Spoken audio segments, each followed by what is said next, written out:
Welcome to Witch Chat, the official Witch Hat Atelier podcast. I'm your host, Witch Lou. Oh, are you a witch now? Yeah. I'm not an apprentice. I graduated. I'm also your host, Witch Lemon. Yeah. So it's episode. Oh, also I'm with my brush buddy again. As always. Lovely I'm still waiting on my brush buddy. My brush buddy's still not here, but you know, one day I will get promoted and also have a brush buddy of my own. Yeah, buddy, keep on waiting. So, Hey! 6th episode. Quick summary. So, we're diving into the mind of Agot. Coco and us are learning more about magic. We meet my favorite, Olruggio, and... Oh, your favorite. Oh, Also yeah, my favorite. My favorite. Get your own favorite, yeah, Kefrey. Anyway, You're right, trouble fine. is also brewing on a stormy day. Yeah. Well, without further ado, Tim, let us unlock the atelier. All right. This episode, it's a little bit more low-key. Low-key on the action side, but we still got a lot of new things happening this episode. Yes. A big new character. I would assume he's a pretty big character. Yeah, my Right? fave. Your My fave? Ooh, Yeah. okay. Could you give us the pronunciation, Lena, our expert on the scene? Don't put me on the spot like this. Okay, in Japanese, it's Olruggio. Olruggio. Now, I'm curious, what did you think it was as a reader? Because I guess can't watching read. the is the... Uh, I'm sorry, what? I read a lot of manga, but I can't read. So every time it's Understood, okay. arugula or olive oil, Olruggio. Arugula is amazing. Yeah, I think- delicious. Wait, I think the fans need to get... I think we need to make this a thing. You know how... No. You know... I don't know if no. Shama Sensei's gonna appreciate us. No, butchering- because you know how like Bertolt in Attack on Titan is like the king of nicknames? We just got a new one. Yeah. Arugula. Arugula. Yeah, my boy. Olive my boy, oil. Extra Olruggio. virgin olive oil. Evil. extra virgin olive oil. But yeah, we meet Yeah. the new character, and I'm always, again, like, it's my fave. I love a good, tired looking guy with a facial hair. I'm very biased. I'm team facial hair. So For the listeners out here who don't know the legend Tim, he does have facial hair, which is why he's... I got a little patch. Wait, patches you of kind of hair. have the same patch because our man he has Olruggio, that it does connects. connect. It does. His does his connects. connect. And it's thicker Yes. too. I'm jealous. He did I'm jealous outmog of you it. there a little bit, He did. unfortunately. He did. He beer- But he but beer you know mocked me. what? Some people can't connect, and it's okay. You're almost there. You almost can cosplay Can't connect. Our I man. Can't connect. Arugula. But I also do love Olruggio. Now you've ruined my memory of his name now. It's Olruggio. Arugula. Yeah, Olruggio. And I like Olruggio's position as well, actually. I don't know how you felt about, because it's for you, you're learning about this like new aspect of the Yeah. atelier, which is the watchful eye.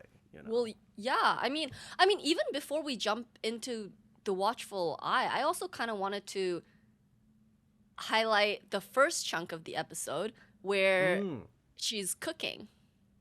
Oh, There was a bit of a cooking arc going on in that episode. Yeah. Was it cooking arc or a magic learning arc? Who knows? It was together, It's both hand in It's both. hand. I did write in my notes two things about the cooking scene, which is one, I want that pot that keeps soup. I have it in my notes too. That is that not the craziest meal prep game changer? You don't Changes that the game. you don't even have Changes the to heat up your Refrigeration? meal prep anymore. That's what I'm Freezing saying. my soups? No. Salt to preserve? No. Nope.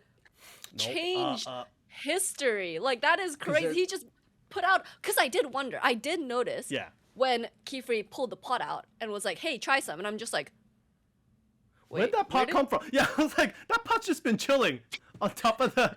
I could the be shelf. crazy. Yeah. I could be crazy, but I don't think he pulled it out of the fridge. He just pulled it straight out of room temperature. And if there's anything I know about food safety, you can't be leaving food out in room temperature. And I clocked that. I was like, ooh, he's trying to poison our girl Coco. And then we find out that that is a Coco's magical reaction pot. was...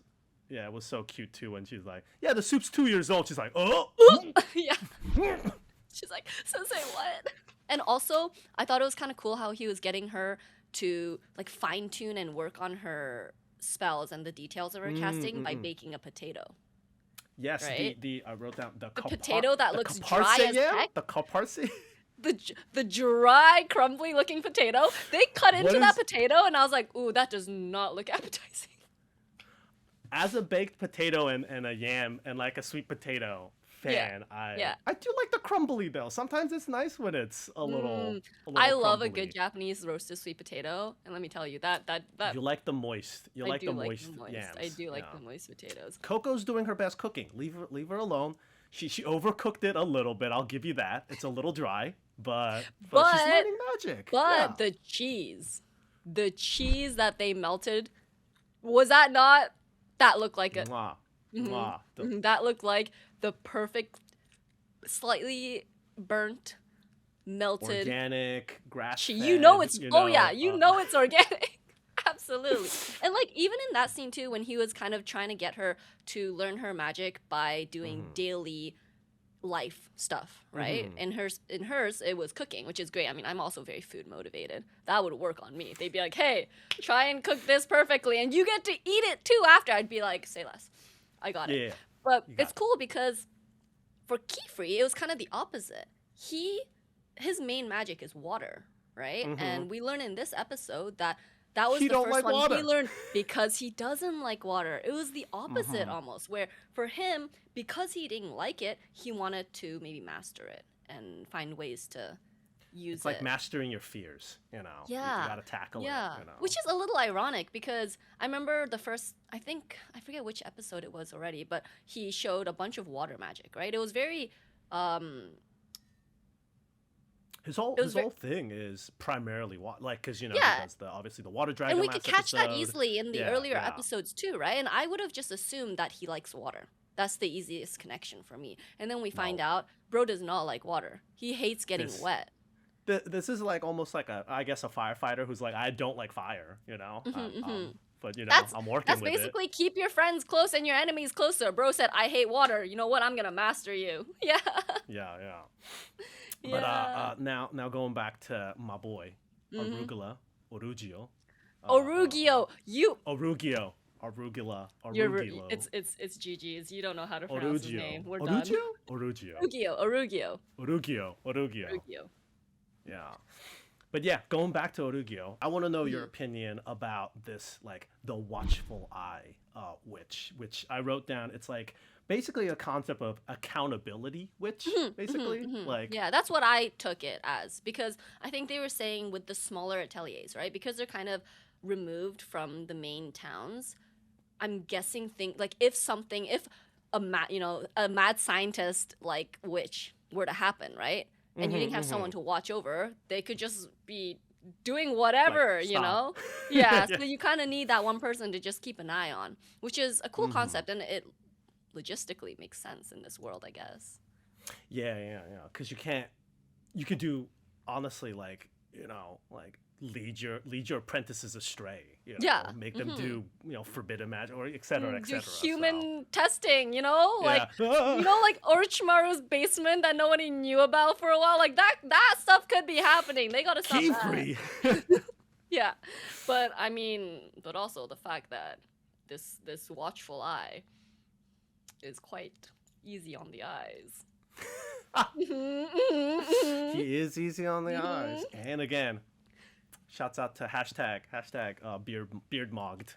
Yeah, put that in the but you know what's funny comments, everybody. And also, I have to say, I heard his voice, and right away I could tell. Could you tell? It was our man Yuichi Nakamura. Yes, sir. Wow. That is for those of you who don't know, Gojo, a legendary voice actor, did Gojo, did many others. But when I heard that, I was like, yes! We have a stellar cast on this, truly. And he's that perfect, like, grumpy, like grumpy with a heart of gold, you know? And I really like that. Like, again, like, I'm always a fan of. You know what does throw me off?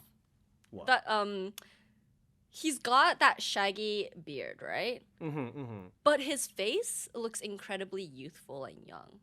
And I can't pinpoint how old he's supposed to be because I just for fun put my hand over his beard and I was like, oh, he looks like I put my hand over his beard on the screen and I was like, he looks like he could be in high school. And then I take my hand off and I'm like, oh, he could be in his 30s. Oh. And I have no idea how old he is.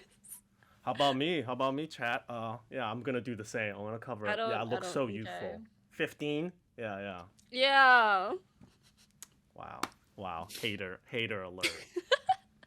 No, But I yeah, love him. I'm excited to see him And evolve also as a character. the inventor of Coco's favorite magic, the glowstone path, which I really like learning about. So, And I think it's cool because even in that one episode itself, we kind of see so many different sides of Olruggio, right? Just in one episode. At first, he shows off as this stern, kind of scary, strict character. But he quickly unfolds to show his softer side when he's tsundere, like from the get-go. He's pretty much tsundere. Yeah. He's a little like episodes to see the tsundere come out. He just stay away from me, but also going, oh, you girls, come here. Like, yeah. But on that note, because I don't want to talk too much about Olruggio, because magical moment time. Yeah. Guess what my magical moment is? Time for the magical moment. Let me guess. Arugula. Have some respect for my man, okay? Olruggio, it is. Not just there's a specific part of it though for me. I really like the two magic spells, I guess, that they focused on in this episode, which is you just mentioned the glowstone path. And as well, the first one that he showed even before that, the ring, the drying. The dry ring? The drying one. Because do you know what I instantly thought? What? He made that drying magic because Kefrey doesn't like to be wet. Oh, you're making the... Right. Does that not make sense? That's the only reason, because it's such a random spell. It's like, oh, here, I have this random spell to get you to dry up, right? Why are we focusing on that? Because he just said he hates water and doesn't like to be wet. But on the counter of that, it's pretty convenient to have an instant drying ring, though. Let's be real now. I'm gonna be Delulu and believe that is the reason why. Listen, I'm backing you up on your Delulu. Thank you. Me and my brush buddy are all in support. Thank you so much. And just on that note, though, I think what's kind of cool to see and what I thought was really interesting is that Olruggio's magic, both of them, are very light and they're very like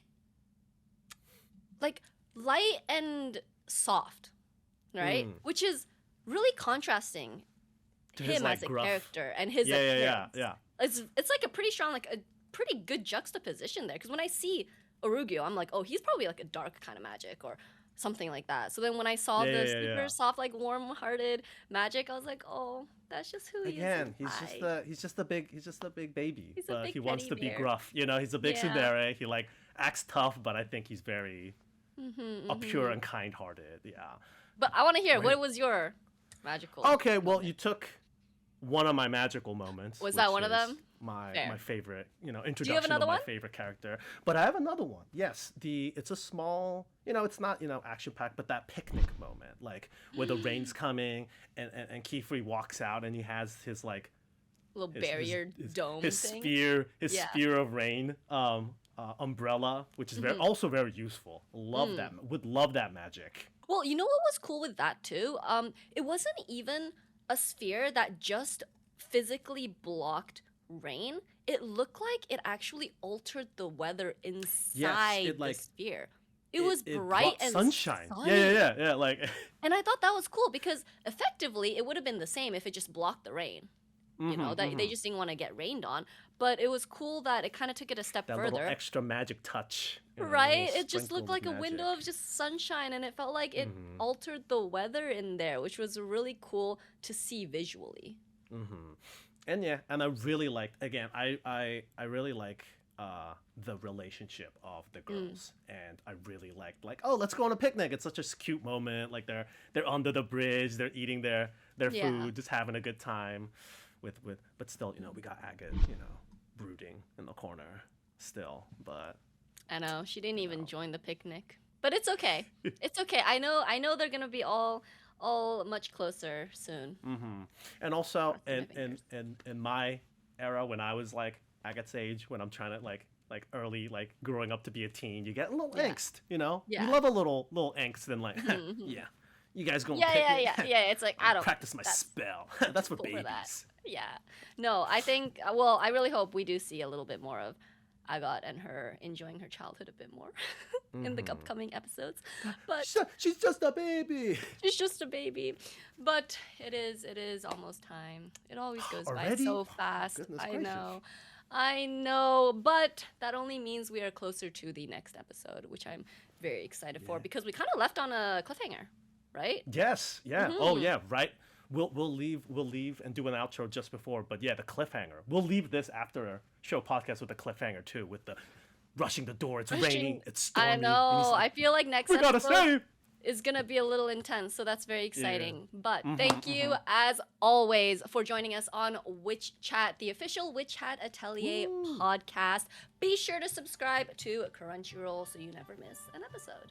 Witch Chat is hosted by me, Tim Liu, Lena Lemon, and our brush buddy here. Woo, woo, woo. Our executive producers are Leah President and Nicholas Friedman. Our podcast producer is Kyla Carnero, and our marketing producer is Carla Sorzano. Special thank you, of course, to the creator of Witch Hat Atelier, Kamome Shirahama. Thank you so much. Woo! See you guys next week. See y'all next week.